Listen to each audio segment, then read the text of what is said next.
Okay, going live.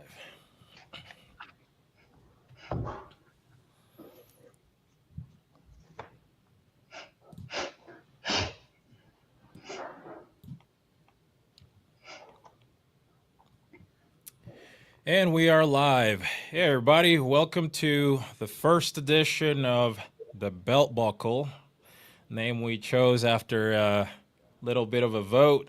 I am pleased to be joined by Dr. Dennis Modry of the Alberta Prosperity Project. Thank you so much for joining us, Dr. Modry. Now, I have the Google biography, and I'm going to read it here. Dr. Dennis Modry is a renowned Canadian heart surgeon, a pioneer of Western Canada's first heart and lung transplant program, and a former CEO of the Alberta Prosperity Project. Oh, sorry, my apologies. Of the Alberta Prosperity Project. Sorry about that. Particularly involved in commentary when it comes to Alberta independence. So that's what Google has to say. Can you tell us a little bit more about yourself, Dr. Modry, on a personal level, please? Sure. I'm a native Albertan, and it's correct. I am a cardiovascular and thoracic surgeon, and I directed that program and the cardiovascular intensive care unit for the majority of my 32 years in practice. And during that time, I also served on the finance committee of the progressive conservative governments since the Getty era. And being a fiscal conservative and being very concerned about what has happened to Alberta over the many decades, and being concerned about what happened during COVID, the trucker convoy, and the way the WEF and the World Health Organization are controlling our federal government, and the march to socialism and Marxism has concerned me a lot. And so I was one of the founders of the Alberta Prosperity Society, which is a registered non-party, non-profit, nonpartisan educational society. We have a board of directors. I chair that board of directors, and the board governs the Alberta Prosperity Project. And so it was our board that hired Mitch Sylvester as the CEO. And so our mission, of course, from an educational point of view, is to educate the public on the rationale and the merits of Alberta sovereignty and how to make that happen. So that's pretty much it. All right. Well, Dr. Modry, I personally consider you a successful Albertan. Clearly, you worked hard and built a great career in a very difficult field, such as healthcare. Here's my question. What motivates a guy like you to wake up every day and dedicate the time and effort to the cause of Alberta independence, like visiting dozens and dozens of small towns and cities all over Alberta? What moves you personally? Well, that's a really good question, and I can answer it this way. You know, when I was in practice as a cardiovascular and thoracic surgeon, critical care specialist, and transplant surgeon, I could help one person at a time. And over the years, I had the honor and the trust of over 7,000 patients, including around 700 transplant recipients. And I thought to myself, well, you know, I can help one person at a time, but through the educational process of the Alberta Prosperity Project, I believe we can help millions of people in terms of their livelihood, their freedom, their prosperity. And so it's really motivating to me to be able to take my background, my educational background, my practical background, my political background, and champion it into something that can serve not just the population of Alberta, because we truly believe that if we save Alberta from Marxism and communism and create a future of individual freedom and prosperity, that will spread around the world and can benefit other regions in Canada But there are freedom-loving people that live in other countries as well, and I think they are looking to us, and we know that because of the feedback we are receiving, that they're looking to us to be successful in helping to bring about a sovereign Alberta. And so I see this as a much higher calling, although it was a high calling as far as I was concerned during my active career as a cardiac surgeon as well. But this is at a different level because this helps many more people. Absolutely. Absolutely. The cost for freedom, absolutely important. Now, Dr. Modry, you obviously come from a healthcare background, and one of the things that many people sitting on the fence on the Alberta independence front, something they often wonder is what will healthcare look like in an independent Alberta? Let's imagine we've won a referendum. It's been a couple of years after we have a constitution. In your opinion, what would an ideal healthcare system look like in an independent Alberta? Will people lose their healthcare like the NDP will have us believe? No, I think the way to look at healthcare is this way. Ask yourself the question, are you pleased with the healthcare system the way it is? And almost nobody will answer the question in the affirmative. And it means that the majority of people are not pleased with the healthcare system. So to understand what it can be, you need to understand where we're at right now. Now, if you consider in 1995, this helps to get, to frame the answer to your question. If you consider that in 1995, the population was 3.8 million people in Alberta, and there were 5,000 employees for Alberta Health. Well, today there's 5 million people, only 1.2 million more.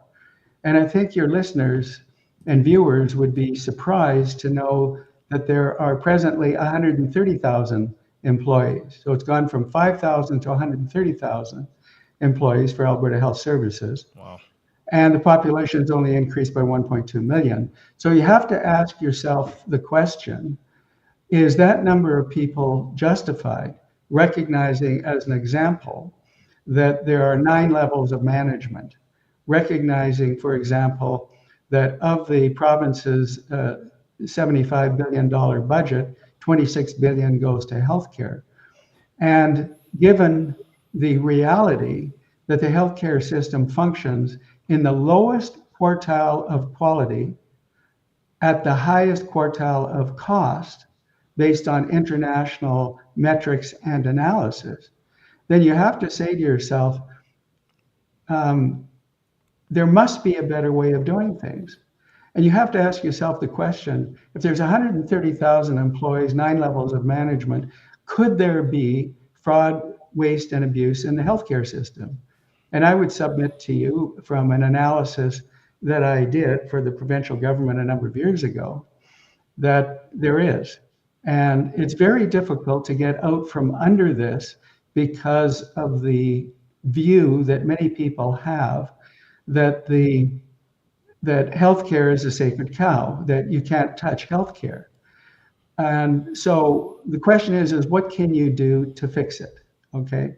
So, well, for one thing, what you can do to fix it is you need to get out from under the constraints of the Canada Health Act, which inhibit creative solutions to healthcare. And so let's examine for a moment and recognize that our Canadian healthcare system is one of the very few in the world that ostensibly restricts consumers, and that is patients, and suppliers, that's healthcare providers, from coming together outside of Medicare. Now there are exceptions, and we're seeing greater and greater implementation of private healthcare services. But if you really want to fix the system, and you believe that competition breeds better services at lower cost and greater efficiency, then we have an obligation on behalf of the public to look at alternatives. So Now, notwithstanding what I just said about the healthcare system functioning in the lowest quartile of quality at the highest quartile of cost, we also need to look at other metrics such as um, medical errors. Medical errors is the third, it's either the third or the fourth most common cause of death. Okay. So these are serious issues that, again, because of the constraints of the Canada Health Act, it makes it exceedingly difficult to resolve these issues. But if I were to suggest to you that the problems in the healthcare system occur at every level, they occur at the government level, they occur at the administrative level, they occur at the physician level, the nursing level, the technologists that provide services, and patients themselves. And you can analyze all of these specific areas and say, well, where is inefficiency and where is waste occurring? And that was the essence of a report that I drafted. It was entitled Medicare is Killing Us, Reengineering the Canadian Healthcare System, which was the background document for Don Mazankowski's health report. You'll remember that Don Mazankowski was a very prominent federal member of parliament. And then when he retired, Ralph Klein asked him if he would do a health report, and I wrote the background document for that. At that time, Mr. Mazankowski told me that he said, what you have defined and the evidence that you've provided was brilliant, but it's too much for the public to take in at this time. So if we really want to fix the system, we really have to consider Medicare to be provided for those people who are born with problems for which they will never be able to be self-sufficient, and they will need assistance for their entire life.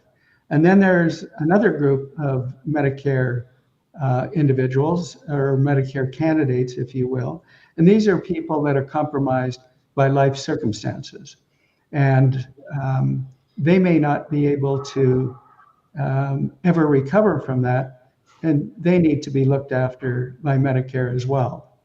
And then there's that group kind of in between where life circumstances create a problem for them and they need a hand up, but not a handout forever. Get them back into functioning society. So that's the Medicare category. And then there's another group of individuals that also need health care, but have the capacity to pay for it to an extent. All right. So you could consider, as an example, a Medicare patient and, say, for want of, just to make this simple, say a Blue Cross patient. Okay. And each of them need the same service. Okay. Say a Medicare patient and a Blue Cross patient. The Blue Cross patient maybe pays a premium once a year for their health care to Blue Cross. The Medicare patient doesn't pay anything unless they had been working for a period of time and some of their taxation has gone to Medicare. Now, at this point, I need to just digress for a moment, because to put this in economic perspective as well, is that in a sovereign Alberta, when you are completely out from under all federal regulation and all federal taxes, and eventually out of provincial taxes, then instead of keeping roughly 50% of your income, you're keeping 90 to 92% or 94% of your income. You're in a very different situation, and you are able to afford $2,000 or $3,000 or $4,000 a year for coverage. Okay, so that's how everybody gets looked after. And whether you're somebody on the Medicare side or you're somebody on the private healthcare side, neither of you are paying taxes. All right, neither of you. Now, let's go back to the Medicare patient and the Blue Cross patient. Mm-hmm. Okay, they both need the same service. They both access that care instantly because they need it. Okay, so there's no more waiting list. You've solved that problem. There's no more waiting list. So everybody gets timely healthcare, and that's one of the major problems is accessibility. Oh yeah. So each group gets the same timely healthcare. All right. Now, one of the arguments against this kind of a system is that it has been stated that the better physicians and nurses, et cetera, will work on the private side. That's not the way it would happen. That's not the way we envision it. The way we would envision it is whether you are a patient on the Medicare side or you're a patient on the Blue Cross or the private healthcare side, your physician gets paid exactly at the same rate. There's no incentive to work on one side or the other. But in the beginning, the efficiency on the private side will demonstrate and helps to demonstrate the inefficiency on the Medicare side. And if I were to give you a simple example, if a surgeon can do 3 hernias in the morning on the Medicare side, they can do 6 on the private side. Mm. Okay.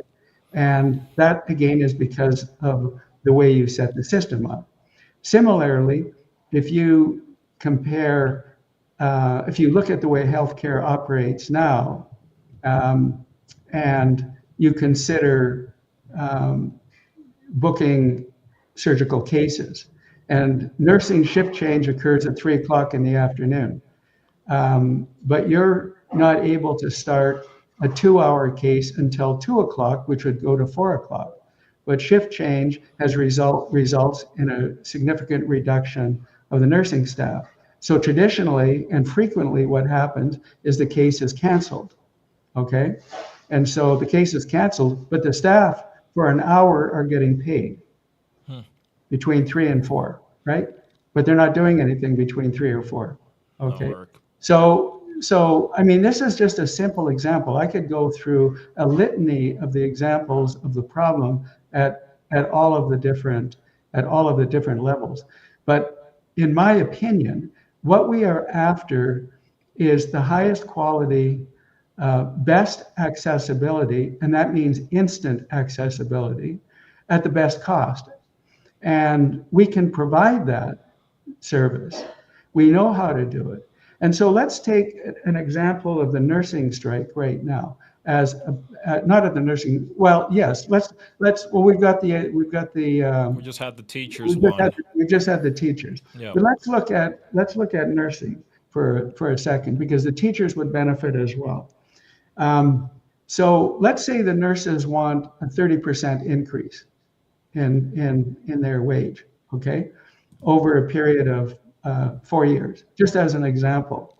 Well, do you realize that they would have, in a sovereign Alberta, they would instantly have a 30 to 40% increase in their salary simply by virtue of the fact that they're keeping 90% of their income, as opposed to roughly 55% of their income. So it's a massive benefit to everybody, union members of every stripe, whether it's the nurses in a nursing union, or educators in the teaching profession, or the trades that are involved with unions. Everybody benefits as a consequence of getting out from under federal regulation, taxation, and it should be a no-brainer for everybody. Absolutely. So what I gather from what you said there is that let the private sector, to a certain extent, help provide quicker access, because one of the biggest problems we have in Canada, and Alberta is no exception to that, is the fact that waiting times are killing people. People are dying waiting. And then there's a lot of waste, fraud, and abuse evidently in the system, which could also be would reduce in an independent Alberta, the cost would be reduced greatly while providing better service for those who need it. Well, exactly. Now, here's just another very simple example to deal with the accessibility issue. McDonald's can run 24/7, right? So why can't our hospital systems run 24/7 fully staffed? Okay, they easily could be. And, nursing staff and surgical staff can maybe do a month on the night shift and a month on the day shift, or however people's lives can be oriented around that. The thing is that you really have to think about healthcare delivery different from the models that have failed us over the decades. And what we're seeing is, band-aid solutions coming here and there where, you've got some surgical centers operating, you've got some private, the dermatologists, for example, can work privately, the plastic surgeons, there's certain ways in which healthcare delivery is being effected through the private side now. But if you take a comprehensive approach to this, along the lines that I'm just talking about, but you have to get out from under the Canada Health Act, and you have to be willing to say and admit the system isn't working as efficiently as it could. Let's do something different that we know can work, because people, have different providers of healthcare have different expectations. Some people like to work really hard and quickly. Other people like to have a more relaxed pace, and we can respect that, and they can be compensated, appropriately. And if you want to work at a more relaxed pace and you're getting, just for argument's sake, $100 for a service, well, on the private side, you're still getting $100 for a service. It's just that, a more efficient run private side can run many more services in the same amount of time. But that's human nature as well. And we need to take human nature into account, and human willingness to work into account, and recognize that some people are okay working 30 hours a week. Other people, are happy working 40 hours a week. And then you got a lot of people that, really want to work, and they love what they're doing, and their life is centered around their job. They get satisfaction, and they don't mind working 60 or 80 hours a week. That's what they like to do. And I know that because that's the way I worked, so. Yeah, there are people, just different people. Some like to work 80, 90 hours. Others couldn't imagine doing half that. Yeah. Okay, so we're going to pivot a little bit, still regarding Alberta independence and what that entails, but we're going to talk about our brothers and sisters east of us in Saskatchewan. I believe people in Saskatchewan are just as frustrated with the rest of Canada as Alberta, and many of them support Alberta independence and even want Saskatchewan and Alberta to form some sort of coalition. I've heard things having to do with the historical fact that Alberta and Saskatchewan were supposed to form Buffalo and all that, but that's on the historic side. Do you have any information on the sovereignty movement happening in the province of Saskatchewan? Anything you'd like to share with us regarding the people over there? Well, we've had a couple of meetings in Saskatchewan. In other words, the Alberta Prosperity Project has been invited to speak in Swift Current, and recently in Regina. Mitch was in Regina. I was, along with Chris Scott and Roger Hodkinson, were in Swift Current a couple of years ago. So there is a movement in Regina that I think is quite strong in favor of Saskatchewan sovereignty. So the reality, though, is that each province that wants to pursue sovereignty has to do it on their own right now. This is the way the Clarity Act works.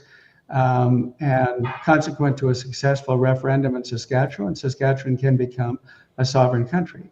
Similarly in Alberta. And then subsequently, PJ, Saskatchewan and Alberta could then merge under an agreement that's something that they would want to do. And I think this is important for your listeners to understand, is that when Alberta and Saskatchewan joined Canada on September 1, 1905, they were simply annexed. The people of Alberta and Saskatchewan were not asked if they wanted to join Eastern Canada and be subjugated and dominated and exploited and our self-determination inhibited for the next 120 years. We were never asked that. And, and, and I think it's important to understand that we never had a choice then, but we have a choice now. And that choice for us is, do we pursue a path that we've been on already, which can only get worse, because taxes, for example, are only going to go up. And if Mr. Carney has his way, restrictions will become even greater. And so we have this unique opportunity to get out from under the oppression that we've been experiencing, that Saskatchewan's been experiencing, that other regions have been experiencing, including Quebec, as an example. And so I think the words of Preston Manning a few months back, when he said, Mr. Carney very likely will be the last Prime Minister of Canada, I believe that that is true.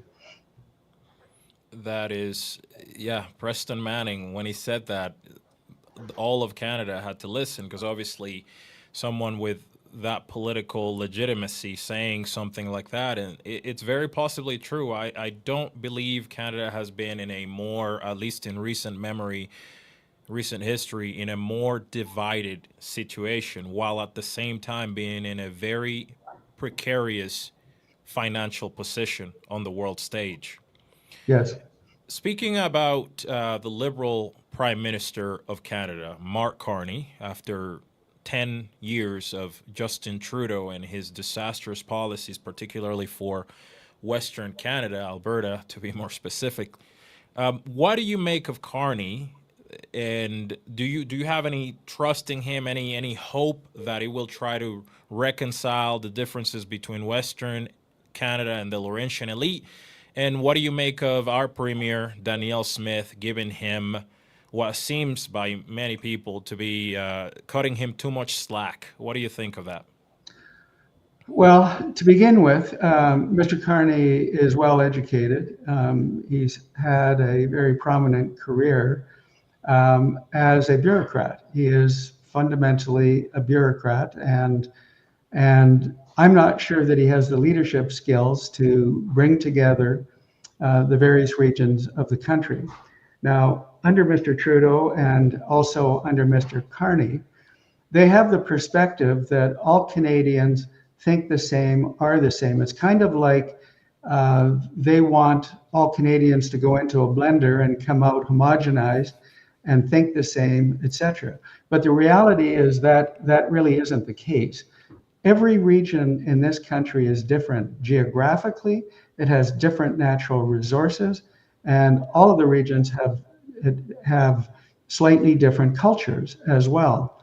Notwithstanding that the values and principles for Western civilization, being Judeo-Christian values and principles, which were foundational to civil society and the rule of law, and our individual, God-given individual freedoms and rights, that is something that is embraced very strongly in the West, particularly Saskatchewan, Alberta, Central, and Northern BC, but other pockets in the country as well. But in many other regions, it's a collectivist society, meaning the democracy that functions is the tyranny over the tyranny of the majority over the minority, which is what we see with Section 1 of the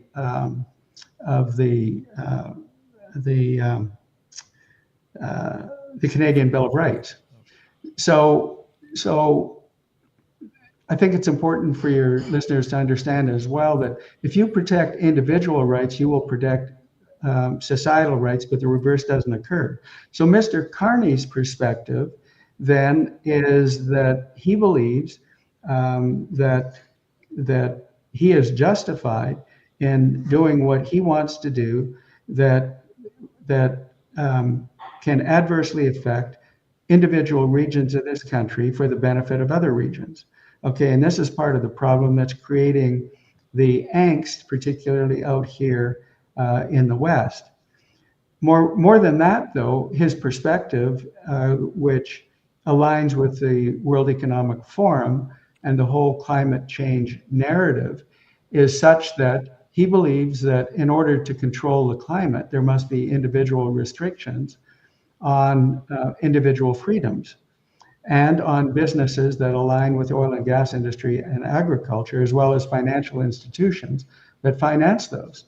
And so, and he doesn't promise, as he says in his book, he doesn't promise that life will be better for ordinary people. In fact, temporarily worse, fewer choices, less travel, less meat, more inconvenience, and more poverty. Well, if are his values, these are not the values that the majority of Canadians, and certainly the majority of those of us in the West, wish to embrace. So we need to understand what's already happened and what is continuing to happen. And although I saw recently he wasn't intending to implement a digital ID, but this is part of the World Economic Forum recommendations, of which, like I say, he's a prominent member. And the implementation of a digital ID will track everybody, no matter where they are. And the implementation of a programmable digital currency will then enable the provincial government to control very easily your access to your account if you are not compliant with environmental, social, and governance metrics, which is exactly what's going on in China, and which is underway in the United Kingdom right now as well. So we're seeing this model play out, and this doesn't align with the kind of individual freedoms and rights that we want. Now, you brought up Premier Smith, and just rephrase what you were saying about Premier Smith before I answer, because I've got something I want to say about where she's at as well. Yeah, I was just wondering what's your take on the fact that she seems to be cutting him more slack than she should? Yeah, well, I'm going to answer the question this way. Everybody knows that after Mr. Carney was elected, she met with Mr. Carney and she made 9 demands. And she said publicly that if these 9 demands are not met, that will be a threat to national unity. And then with the Alberta Next panel, there are 8 constitutional changes that have been, like I say, put on the table for consideration as well. But the reality is that it's very unlikely that any of those demands will be met.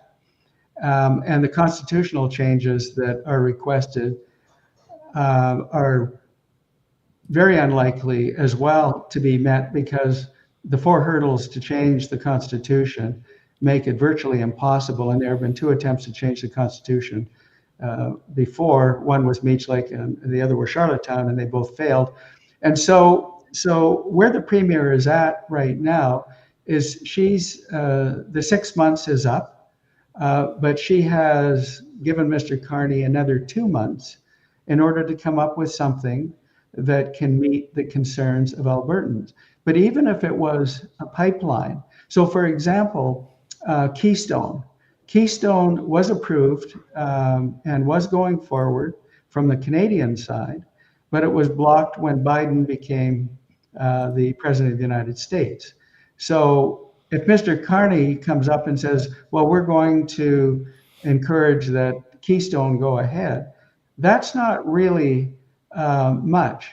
And even if it generates an additional $20 billion a year of net profit, well, half of that's still going to go to Ottawa, when all of it could stay in Alberta if Alberta was a sovereign country.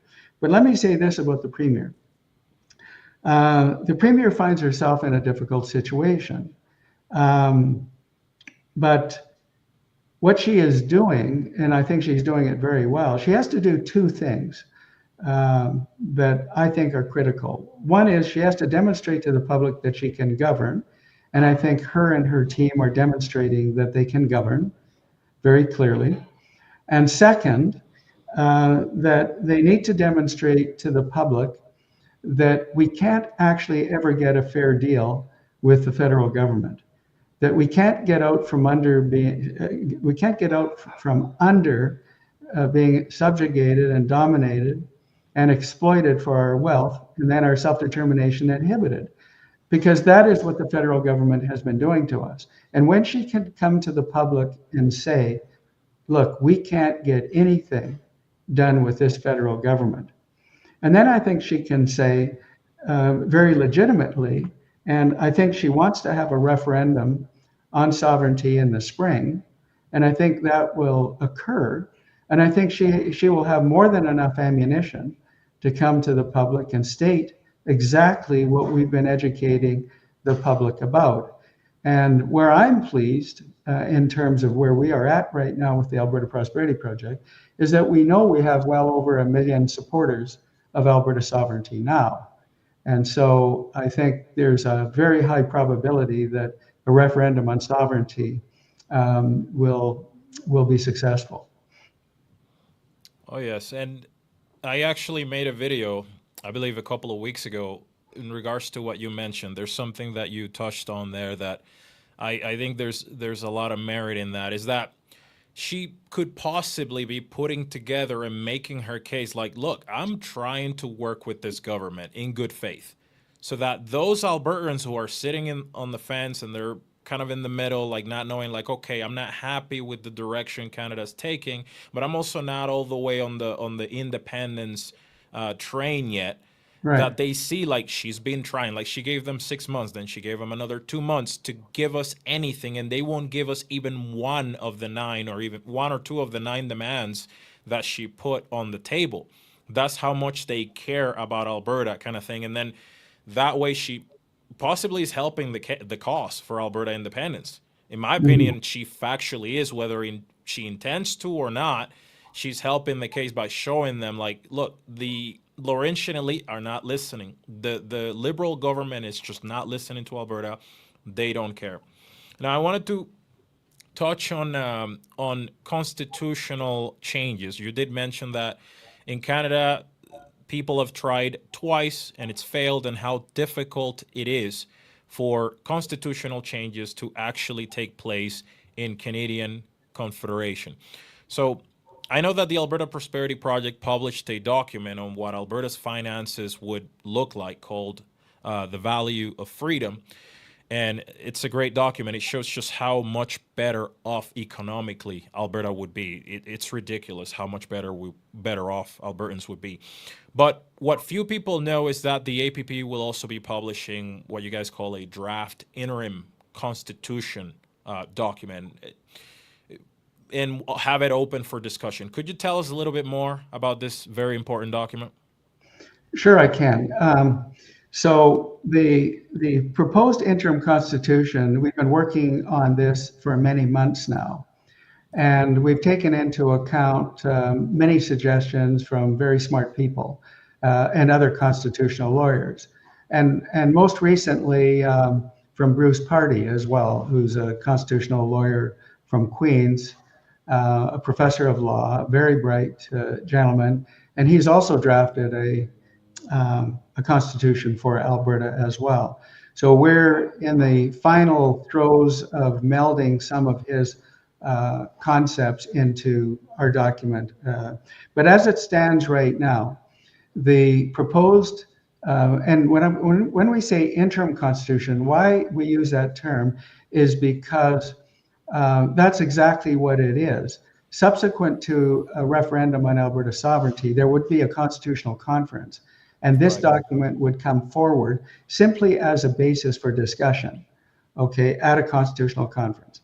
And you would have all of the interested parties present at that constitutional conference, and then it would, once you had a final draft, that would go out to the public for further public input, and then a final vote as to what the nature of the Constitution would be. But here are some of the things that I can tell you, is that it's based on the US Constitution, and it proposes for Alberta a constitutional republic, in which the Constitution is the highest authority, other than the authority being the supremacy of God. The point being that in that Constitution, It is going to, um, like I said, be based on the supremacy of God, but Judeo-Christian principles and values that were, like I said earlier, foundational to the development of Western civilization, the rule of law, civil society, and your individual freedoms and rights. So from that Constitution comes the way the structure of government would operate, and it would be much smaller government, many fewer departments, for one thing. There would be an executive, there would be a House of Representatives, there would be a Senate, and there would be a judiciary. And the Senate, and I think this is important, would be regions throughout the province. So, for example, there could be, just for argument's sake, 80 regions in the province, and each region gets two senators. So Edmonton would get two senators. Calgary would get two senators. So you see, the point is that the way a proper Senate should operate is you have regional representation. The House of Representatives, on the other side of the coin, that's representation by population. And then there's the executive, of course, where there would be either a president or a prime minister. And the additional... Would the Senate be elected? Sorry to interrupt there. Yes. Would this? I'm assuming it would Yeah. be elected, not like what we have right now. All positions would be elected. And then there's a fifth arm, and that fifth arm would consist of, if I can remember this correctly, an attorney general, a solicitor general, and an elector general, and one other, and I'm just blocking on it right now. And their obligation is to ensure that each area of government is absolutely following the letter of the Constitution. And if individuals were breaching the Constitution at all, that would be grounds for their immediate dismissal. Okay. The second thing is that the individuals elected to the various positions would be there for, particularly in the executive, the House of Representatives, and actually all four, excuse me. They'd have two terms, two 4-year terms. And then finally, there would be levels of accountability that and recall that are much stronger than they are now. And there would be quarterly audits of each department that would be made public. So when you have a quarterly audit of the money that is allocated to those areas, it's shared publicly, it's very much more difficult for there to be fraud, waste, and abuse, if not almost impossible.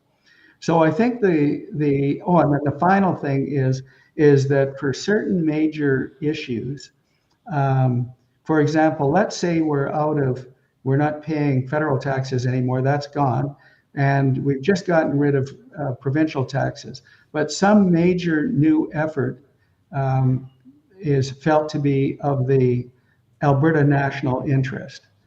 And we need a 1% tax in order to finance that, okay, just for argument's sake. That would have to go to a referendum and a vote by the public, okay? So again, there would be far more direct democracy this way as well.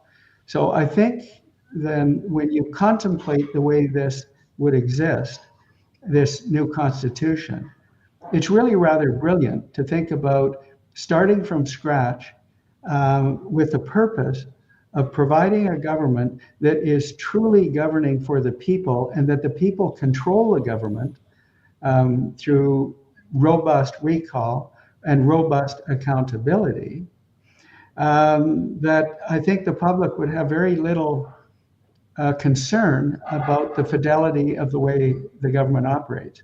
And at present, hardly anybody trusts the way the government operates at just about every level. Oh, yeah.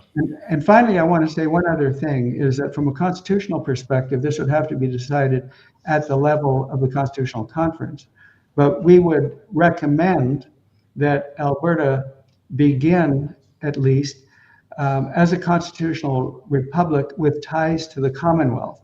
And I want to make a distinction here. When you have a tie to the Commonwealth, it doesn't mean that you're under the monarchy.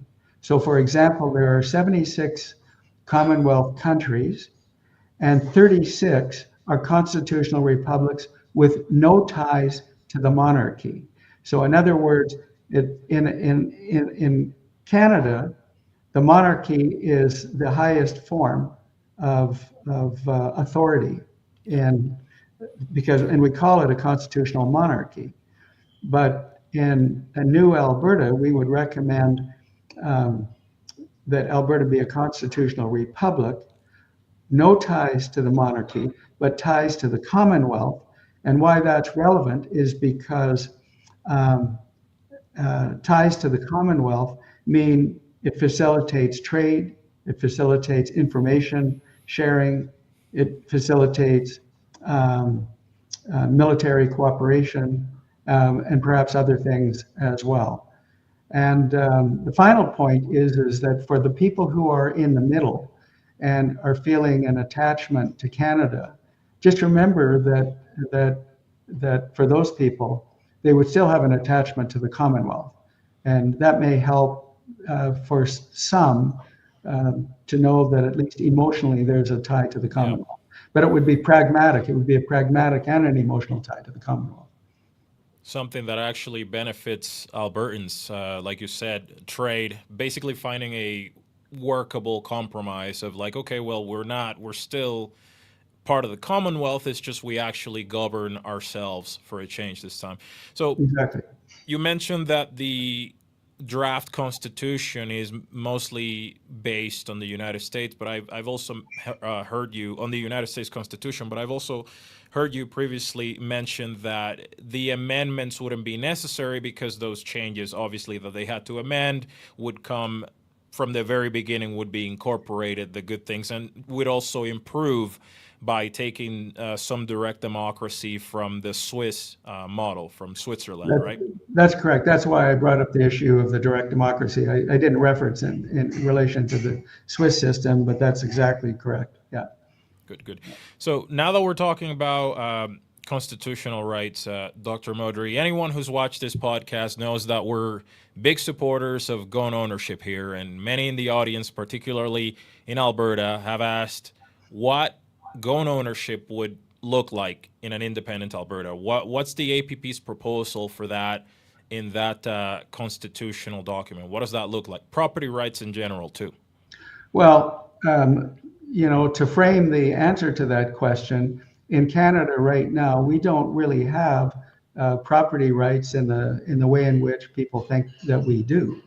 And an example of that is, if you don't pay your taxes, then you find out, who actually owns your property. We're seeing property rights being trampled on right now with respect to what may occur with the ostrich farm. We're seeing property rights being wrested asunder in Richmond in terms of that recent court case, which I understand the BC government is appealing. And so the issue of property rights is really, really very important. Insofar as firearms are concerned, firearms are property. And for people who have purchased firearms legally, whether they're restricted firearms or unrestricted firearms, they purchase them legally, they use them lawfully for hunting or competition or target shooting and target shooting competitions. And there's no reason, the other reason why people collect firearms is they're as historic pieces as well. They're gun collectors, as an example. And but as well, there is the issue of being able to protect yourself. Protecting yourself if you're out hunting, should be no different than protecting against a grizzly attack. If that's your last, bastion of protection. And it should be no different from thugs entering your home with the intent of robbing or killing you. So the ability to protect yourself, I think, is critical. And so the Alberta Prosperity Project absolutely supports legal firearm ownership, and and I think that we've seen the pushback. The pushback has been phenomenal all across the country. Even Quebecers have recently come out in favor of legal firearm ownership. And so I think the reality that the federal government has pushed back the deadline for gun confiscation for another year tells you something, that they're receiving enormous pressure, not only from the public, but from police forces as well, who say it won't do any good. It doesn't solve the problem, because crime occurs as a result of illegal firearm acquisition by criminals. And it's not by legal gun owners that crime occurs.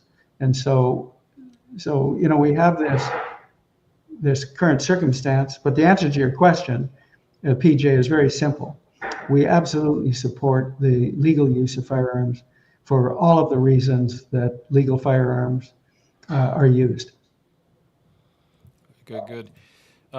I think, and I don't know if you can shed some light on this. I might have to have Mitch on for that one, because I think I overheard him speaking about a potential, or that he's proposing a potential Alberta firearms license, like obviously made in Alberta, issued in Alberta firearms license that does away with the need to get the RCMP to approve it. The Alberta authorities would be the ones approving said firearms license. Well, PJ, you're touching on two different circumstances. The circumstance that you're touching on right now contemplates Alberta continuing to be stifled within Canada by the federal government. Outside of Canada, Alberta as a sovereign country obviously would have its own firearms license and controls, etc. And but you're quite correct. The provincial government has looked at an Alberta licensure, and because firearms are property, Section 91 of the Constitution, it's either 91 or 92, I've forgotten myself, would permit the provincial government, because that Sections 91, 92 are provincial control of property. And so it does make sense to develop an Alberta firearms license that would be relevant in that time period when we're still a province within Canada, until such time as Alberta becomes a sovereign country. And then that Alberta license would still carry on as in a sovereign Alberta. Good. And speaking of a sovereign Alberta, if I remember correctly, you were a part of that delegation which visited Washington, D.C. to discuss matters related to Alberta independence with Trump officials. Could you recap for us what kind of support could an independent Alberta expect from our allies south of the border? Sure. And let me frame the answer this way. You'll remember when Mr. Trump and the Republicans won, and shortly after, he said he was looking for continental-wide security and energy security. Well, Alberta can help achieve those objectives, but it can do so much more as well. So as a result of that, we theorized that the U.S. administration would be strongly supportive of Alberta sovereignty. And as a result of that theory, we decided that it would be worthwhile testing. And so we made arrangements to meet with the U.S. administration at a very, very high level within the administration. And that first meeting was on April the 22nd of this year. And we were prepared for that meeting, having developed a document entitled Benefits of Alberta Sovereignty to the United States and to Alberta Citizens. And that was partly the basis for the discussion that we had there. But we were delighted to hear, as we were entering the room, the conference room, the comment from the U.S. administration that the U.S. administration is highly supportive of Alberta becoming a sovereign country and recognizes that Alberta joining the U.S. as the 51st state is not in the cards. Okay, so that was important for us to understand. And then we talked about the process or the rationale for them not being interested in Alberta joining the United States and for us not being interested. And just for your viewers, it's worthwhile sharing with you that why would we want to, as Alberta citizens, with next to zero taxation, want to jump from the CRA to the IRS. The IRS. In other words, so it wouldn't make any sense to do that. Second is, the U.S. cannot even entertain a region becoming part of the United States as a 51st state unless it is already a sovereign country. And Alberta isn't yet a sovereign country. So we would have to have a second referendum where the people of Alberta voted in favor of joining the United States. And then it's very unlikely that the Congress would accept the Alberta joining the United States because you need a 2/3 majority in the Senate and a 2/3 majority in the House of Representatives in order to achieve that objective of the Congress agreeing that Alberta shall become the 51st state. And the reason why it won't happen is because the Democrats would then want Washington, D.C. and Puerto Rico also to become a state. And the Republicans will never agree with that because they're both democratic states. And it's unlikely that the Democrats would agree with Alberta joining because Alberta would very likely be a Republican.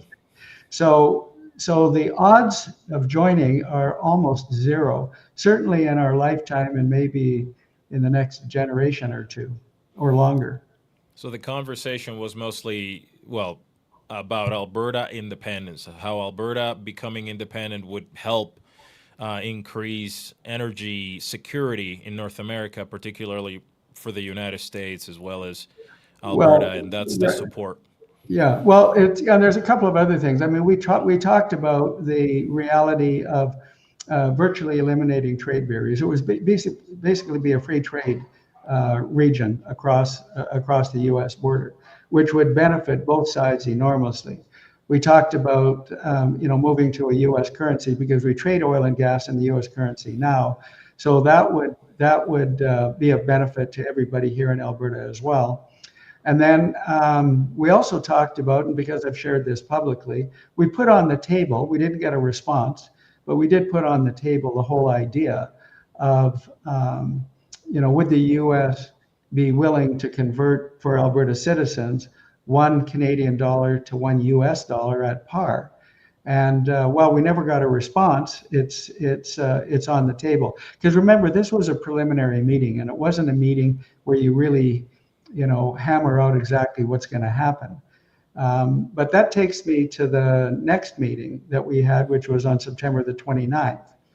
And that meeting was for 2 hours, and there were more individuals that were present from the U.S. administration. And this doesn't get to be much higher in the echelons of power, because one of the individuals there is the chief of staff of one of the most powerful cabinet members of Mr. Trump's cabinet. Um, and and that meeting fundamentally confirmed everything that we talked about before. This is the second meeting, right? This was the second meeting, and we rehashed some of those things, and we talked about some things that we were asked not to share, but um, one of the things that I didn't mention as well is that the US administration, subsequent to a successful referendum on Alberta sovereignty, will acknowledge Alberta's sovereignty. And that's internationally important because it provides political and legal legitimacy to Alberta's declaration of sovereignty or declaration of independence. And that's the biggest thing here. Yeah, It's once Albertans vote for independence, the most powerful nation next door, just south of the border, saying we recognize your sovereignty, yeah, makes all the difference in the world. It doesn't matter whether Canada at that point disagrees. We're entering negotiations, if we do enter them, yeah, with an ace. Like, we're entering with a very big advantage. That Alberta at that point is a de facto country. yeah, Like, China never recognized Taiwan, Taiwan sovereignty, because, being separate from China. They still don't recognize them to this day. But the yeah. fact that they have international recognition from other nation states makes them a de facto country. Well, that's true, and the most recent the most recent example of that was Kosovo. Hmm. In February 2008, Kosovo had had a referendum and then declared its independence unilaterally from Serbia. And 1 month later, in March of 2008, Japan and Canada were the first two countries to acknowledge Kosovo's newfound sovereignty.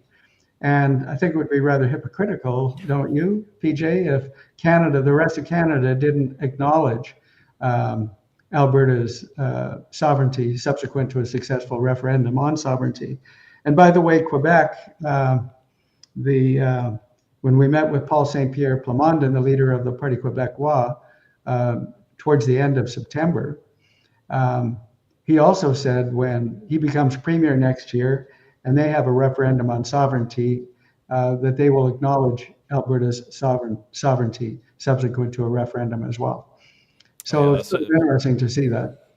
oh yeah, that's another thing that people are not paying a ton of attention to, because I think at this point in time, at least in Canada and internationally even, Alberta is deservedly so getting most of the attention when it comes to the sovereignty topic. But Quebec has been moving, and I mean, they've been doing this for decades and decades. Their sovereignty movement is well more advanced than ours when it comes to institutionalization of it. I'm fairly certain that the governing party at their assembly, National Assembly, I can't speak French.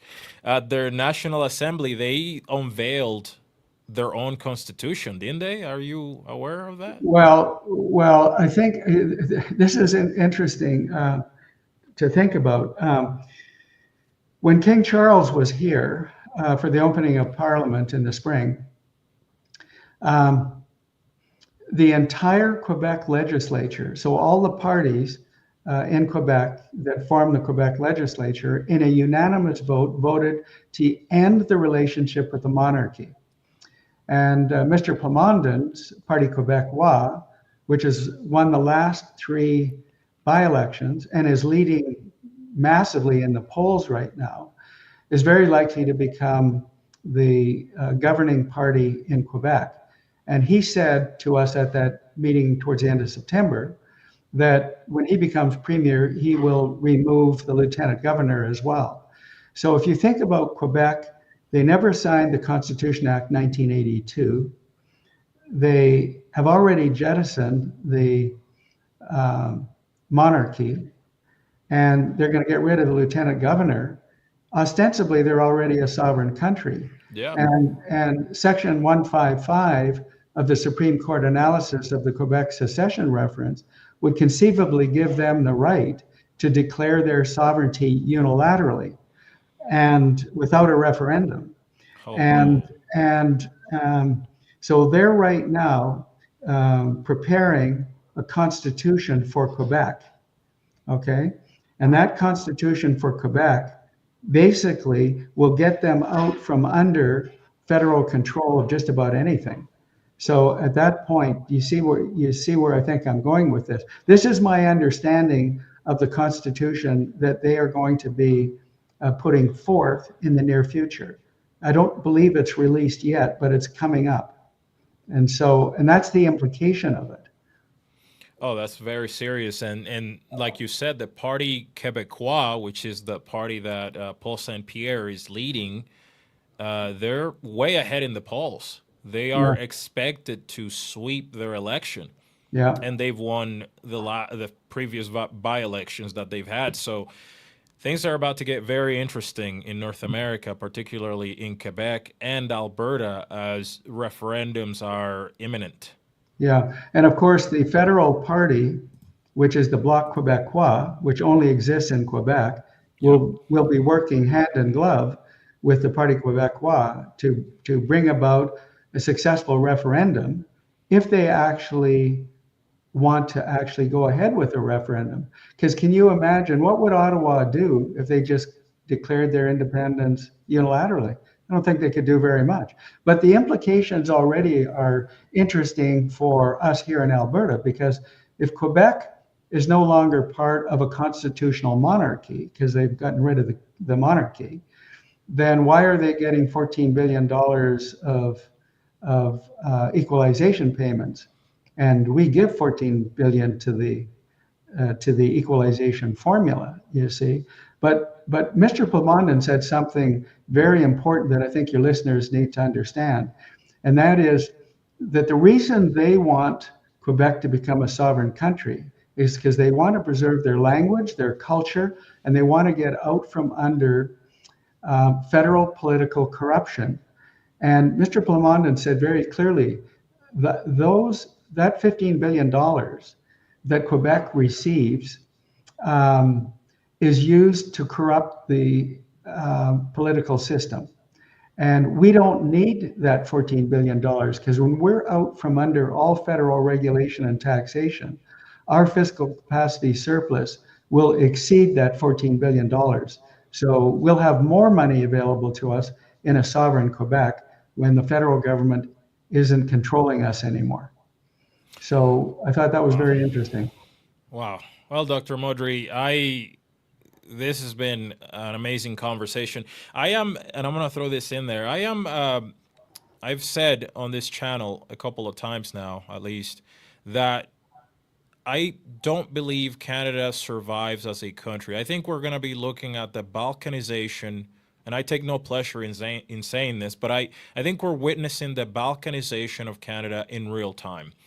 Regional differences are becoming more pronounced, not only culturally with Quebec, which obviously culturally, but financially, as in Quebec seems to be moving forward very firmly and very quickly. So Canada is looking a lot like Yugoslavia before it fell apart.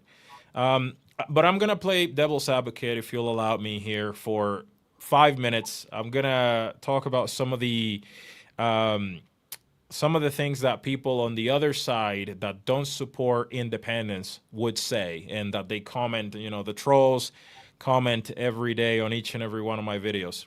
PJ, before you do, let me make one comment. Oh yeah, One of go the ahead. things that we agreed to in our meeting with Paul St. Pierre Plamondon was this. He said, you know what? If we were out from under any federal control, we would probably work very harmoniously together, respecting our differences, but where trade makes sense, where other things make sense, we would probably work very harmoniously together. And I think that's important. So even though there may be balkanization, the reality is that we may actually have a more functional structure in terms of relationships with other regions. Something to think about. Fair enough. Fair enough. That possibly, if you know Canada changed the structure for a change, then things would possibly work for the better. Okay, so I'm gonna play devil's advocate. Imagine I'm an NDP activist. who will never, ever support Alberta independence. I am all against it. It's never going to happen. Here's rebuttal number one. Alberta cannot separate because the land and resources belong to the crown, and therefore they belong to the federal government. Yeah. Well, the fact of the matter is that's not true at all. We have crown lands in Alberta. 60% of Alberta is crown lands. 81% of that 60% is controlled by the provincial government. 19% is controlled by the federal government. As a consequence, in a successful referendum for sovereignty, Alberta will take control of that 19% of crown lands as well. And why I know this is because there will be negotiations. There's a 1.3, soon to be $1.4 trillion debt if Carney gets his way, because he's predicting a $100 billion deficit. And so there will be negotiations on the debt. There'll be negotiations on the 400 billion that the federal government owes Alberta with respect to the Alberta pension plan. And there will be negotiations on the military bases. So at the end of the day, that person is dead wrong. And remember, the Supreme Court has already said this, and this is section 154 of the Supreme Court analysis. It's very important to understand. If a region in Canada finds themselves in a colonial relationship with a higher power, meaning Canada, the federal government, if a region in Canada finds themselves in a colonial relationship in which there's evidence that the region has been subjugated, dominated, exploited, or their self-determination inhibited, they have the right to leave Canada and to form a new nation. Okay, they have that right. So whoever said that is dead wrong. All right, well, there you go. And that's also international law. That is international law. It's also international law, yeah. And then the same goes for the resources, because the resources belong to the provinces, right?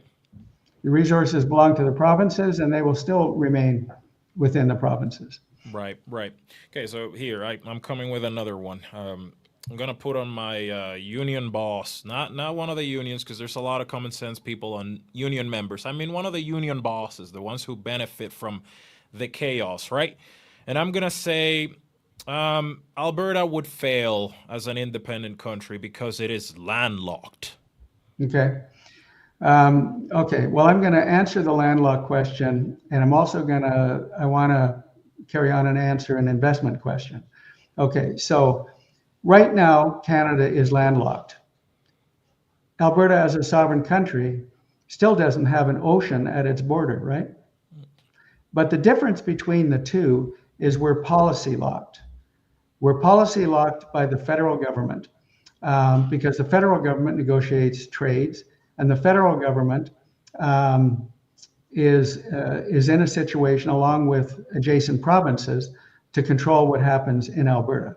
So to a very large extent, when Alberta becomes a sovereign country, okay, now you can look at, well, the United Nations Convention on the Law of the Sea, Articles 124 and 125, require that countries that do not have access to tidewater must have access to tidewater, transit through other countries that are already that have an ocean border. And so there you have international law. United Nations Convention on the Law of the Sea states that very clearly. That's number one. Number two, within Canada, we don't have any ability to push back against these things, such as Bill C-48, the tanker ban. We can't push back against these things.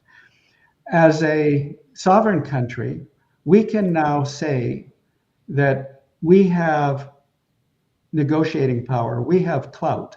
We have the ability, for example, if we're dealing with an intransigent British Columbia or an intransigent Manitoba or Ontario or whatever, then we can say, well, look, if you don't work with us on these things, we will block trade going east and west across our border. Okay. Or we'll highly tariff goods and services going across our border. Or we will block air flights going over Alberta. So Alberta has far more clout this way as a sovereign country. It wouldn't make sense for the rest of the country to embargo Alberta. We quite strongly feel as though saner minds will prevail and everybody will recognize the economic benefit of working collaboratively and collegially with a sovereign Alberta. And it's very likely that Saskatchewan is going to be right there with us anyhow. So that makes sense. And then the final point I would say is even now, 90% of our trade goes south. And when we have a free trade arrangement with the US, there will be even more trade that goes south. But the landlocked argument doesn't hold water at all. And I want to make one other point, and that is in relation to investment.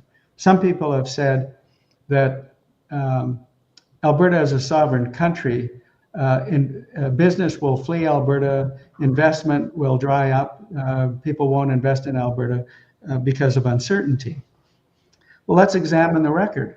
The record is that look at what happened when the federal government blocked investment in Alberta as a result of the national energy policy.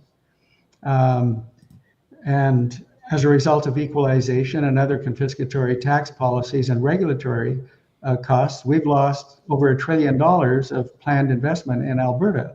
The Premier has pointed out, as well as the Canadian Taxpayer Federation, that just in the last 10 years, we've lost over $500 billion of planned investment in Alberta because the investors couldn't see a business case. And they couldn't see a business case. Why? Because of federal regulation and taxation. And just since Mr. Carney has been elected, we've lost another $89 billion of planned investment in Alberta because of federal regulation and taxation. And then when you look at economic growth of all industrialized countries in the world, economic growth per GDP, we're dead last. Yep, Dead very last. good. 1.4% economic growth in 10 years. That is absolutely abysmal.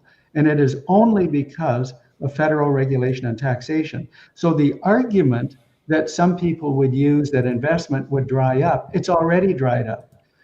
And the contrary argument, though, is that investors will always go to the least regulated and least taxed regions in order to run their businesses and generate a profit so that they can even grow their businesses and provide at a competitive advantage pricing that makes sense for consumers. So this Alberta becoming a sovereign country will be a magnet for investment. Capitalism. That's it. Capitalism. That's the way to But go. but you touched on something that's important. This is why socialists hate capitalism. Okay, and so this is part of the cultural difference in Canada. Ontario, Quebec, and some areas in the Maritimes are very socialistic in their thinking. Southwest BC is very socialistic in its thinking.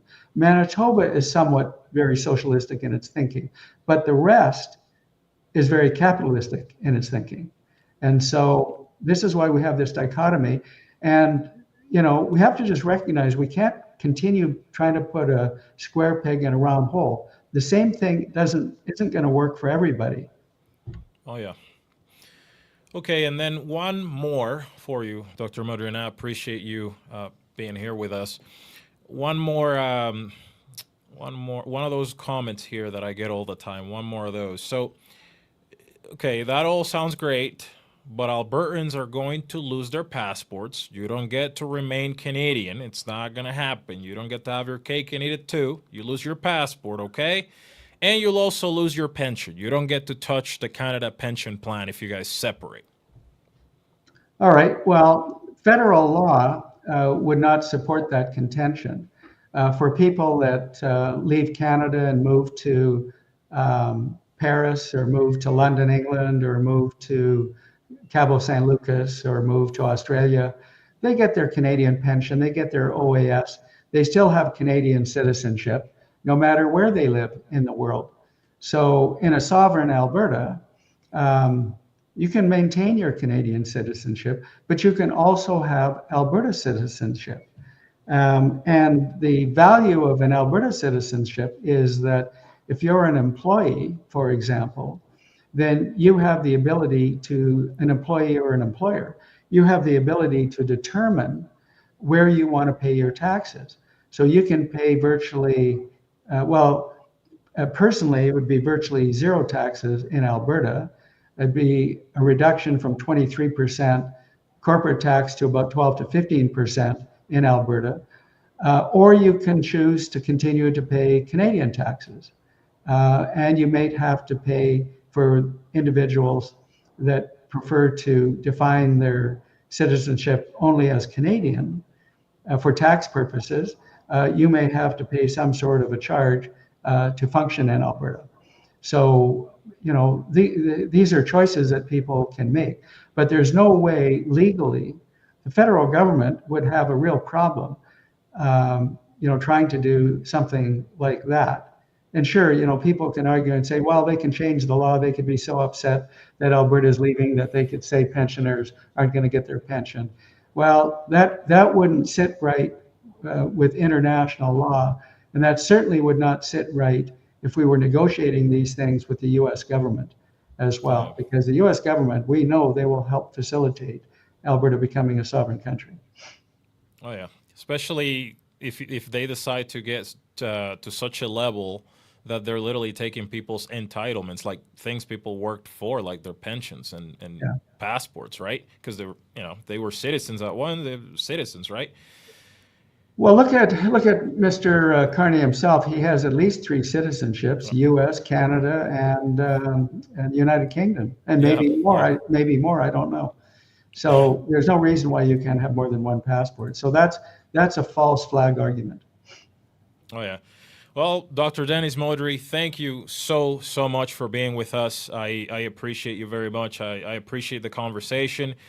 All of you guys watching, go to the Alberta Prosperity Project.com if you want to help the cause for Alberta independence. You can volunteer. There's hundreds and hundreds of volunteers, but they can always use more.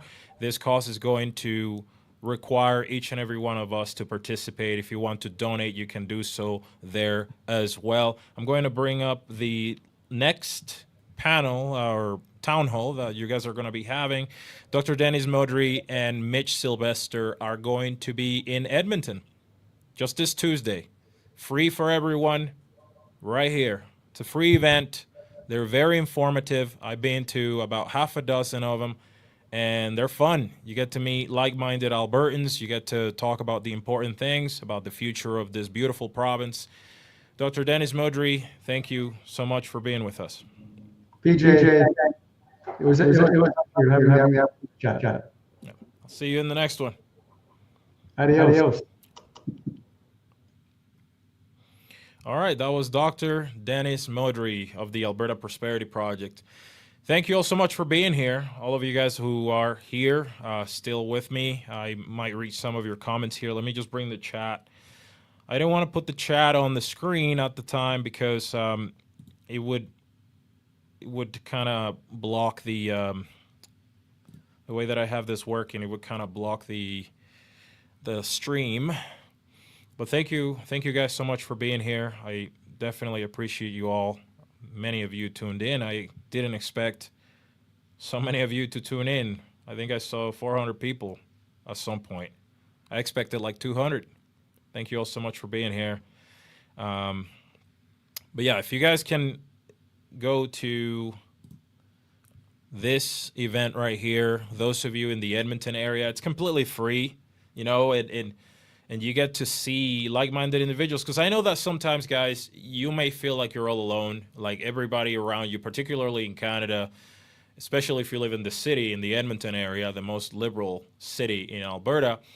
You may feel alone. Like, man, there's not people who think like me. It's just me. I probably got to move. I probably got to move to Texas, and I get it. I understand.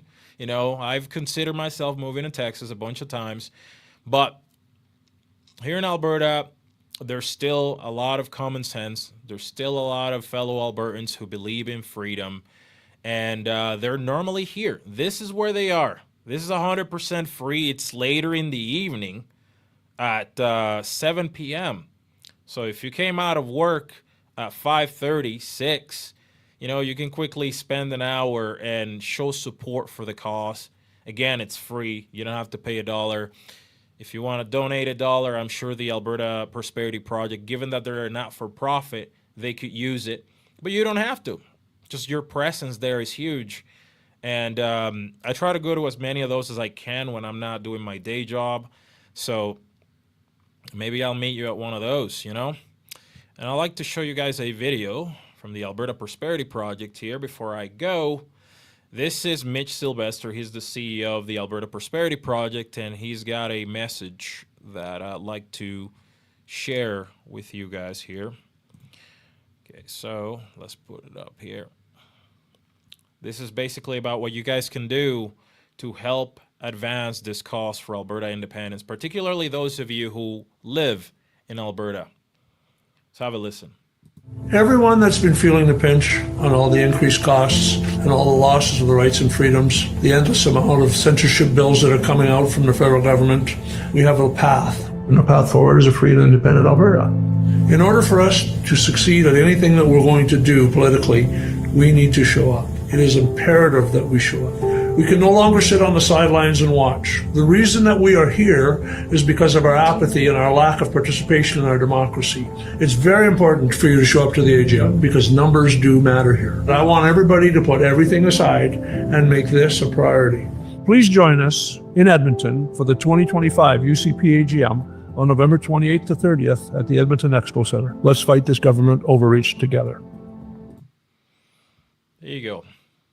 So that was Mitch Sylvester of the Alberta Prosperity Project talking about how if we want to be heard, if we want to be free, if we actually believe that this province can achieve its independence, then let's put our money where our mouth is and let's actually do, you know, let's actually get out there, participate, meet fellow Albertans, have the difficult conversations that we all know are awkward, uncomfortable.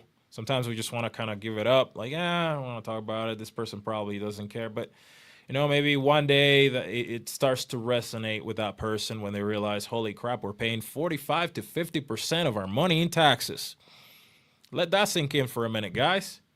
Canadians pay 45 to 50% of their money in taxes. That is the reality in this country. And Alberta is actually the lowest taxed region in all of Canada, but we're still heavily taxed compared to just south of the border. Taxes just in Montana, just a couple hours south of here, are a lot lower than they are up here. So we definitely need to do something. Anyways, guys, thank you all for tuning in. Thank you all for being here. We're going to do this every Sunday at 4 p.m. It's called the Belt Buckle. We're going to do this every Sunday, 4 p.m. All right, it's been PJ. I'll see you guys in the next one. Peace.